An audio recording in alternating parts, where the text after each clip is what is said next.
जय हिंद दोस्तों। Allahabad high court ने हाल ही में वाराणसी सिविल कोर्ट के ज्ञानवापी मॉस्क्यू और काशी विश्वनाथ टेम्पल डिस्प्यूट पे लिए गए फैसले पे स्टे ऑर्डर लगा दिया है। स्टे ऑर्डर के अंतर्गत आर्कोलॉजिकल सर्वे ऑफ इंडिया जो जांच ज्ञानवापी मॉस्क्यू पे कर रहा था उसे अनिश्चित काल के लिए रोक दिया गया है। चलिए समझते हैं कि ये टेम्पल डिस्प्यूट केस क्या है, इससे रिलेटेड जितनी भी हिस्ट्री है इसके बारे में जानते हैं और समझते हैं कि वर्शिप एक्ट 1991 क्या है। Welcome to my channel, my name is Utkarsh उज्ज्वल।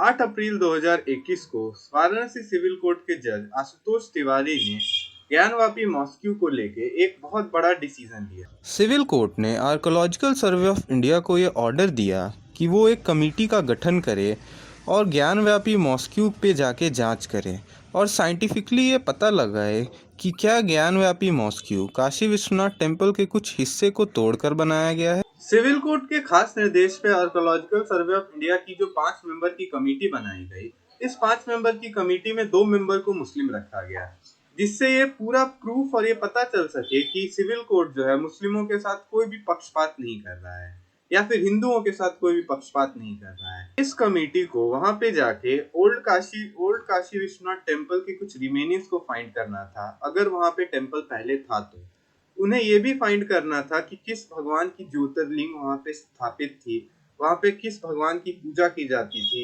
वहां से रिलेटेड कुछ आर्टिफैक्ट जिससे ये वैलिडेट और प्रूफ हो सके कि वहां पहले काशी विश्वनाथ टेम्पल बना हुआ था।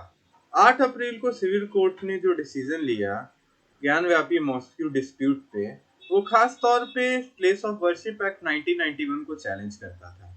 तो चलिए समझते हैं प्लेस ऑफ वर्शिप एक्ट 1991 क्या है। प्लेस ऑफ वर्शिप एक्ट 1991 के अंतर्गत जितने भी टेम्पल्स और रिलीजियस प्लेसेस जो 15 अगस्त 1947 के बाद बने थे या जिस हालत में थे वो उसी हालत में रहेंगे, उनमें कोई चेंजेस नहीं होगा, उसको तोड़ा नहीं जा सकता है, उसमें कोई कन्वर्जन पॉसिबल नहीं है। ये एक्ट जो है जितने भी रिलीजियस प्लेसेस हैं उसको प्रोटेक्ट करने के लिए बनाया गया था, उनके कन्वर्जन और उनके बदलाव को रोकने के लिए बनाया था। इस अधिनियम की धारा 3 के तहत किसी पूजा के स्थान या किसी एक खंड को अलग धार्मिक संप्रदाय की पूजा के स्थल में बदलने पर प्रतिबंध लगा दिया गया था। यह अधिनियम राज्य पर एक सकारात्मक दायित्व भी प्रदान करता है कि वह स्वतंत्रता के समय मौजूद प्रत्येक पूजा स्थल के धार्मिक चरित्र को बनाए रखे। प्लेस ऑफ वर्शिप एक्ट 1991 में कुछ एक्सेप्शंस भी दिए गए हैं, जिसमें अयोध्या की डिस्प्यूटेड लैंड भी आती है। अयोध्या में विवादित स्थल को अधिनियम से छूट दी गई थी, इसलिए इस कानून के लागू होने के बाद भी अयोध्या मामले पर मुकदमा लड़ा जा सका। ये अधिनियम किसी भी पूजा स्थल पर लागू नहीं होता जो कि एक प्राचीन और ऐतिहासिक स्मारक या प्राचीन स्मारक हो अथवा archaeological sites and remains act 1958 द्वारा संरक्षित हो।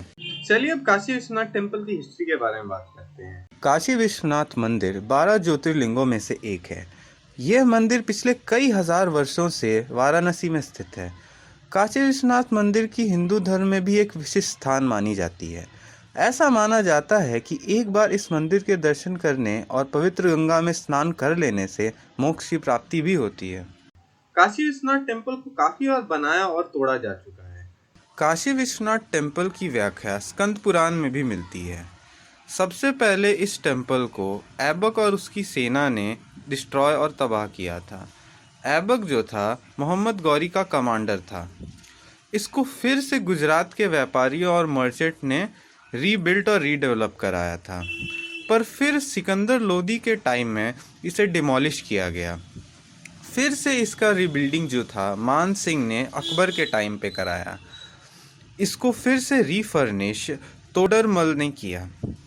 इसको बाद में औरंगजेब ने पॉलिटिकल क्राइसिस और पॉलिटिकल सिचुएशन के दबाव में आके 1669 में फिर से तबाह कर दिया था। काशी विश्वनाथ का वर्तमान मंदिर का निर्माण महारानी अहिल्याबाई होलकर द्वारा सन 1780 में करवाया गया था। बाद में महाराजा रंजीत सिंह द्वारा 1853 में इस पे 1000 किलोग्राम शुद्ध सोना भी चढ़वाया गया। इस काशी विश्वनाथ टेम्पल की हिस्ट्री को लेके काफ़ी आर्कोलॉजिस्ट की अलग अलग थ्योरी है, अलग अलग मान्यताएं हैं। इसलिए ये हिस्ट्री जो है काशी विश्वनाथ मंदिर का, ये अभी भी डिबेटेड है।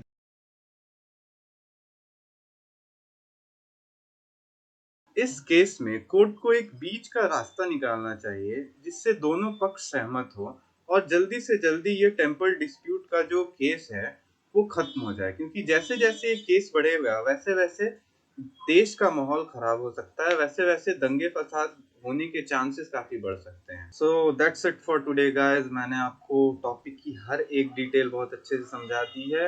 अगर मेरा वीडियो आपको पसंद आया हो तो उसको लाइक और सब्सक्राइब करना ना भूलें। मैं जल्दी आप लोग से मिलूंगा विथ न्यू वीडियो और न्यू टॉपिक। तब तक के लिए मुझे इजाजत दें। जय हिंद।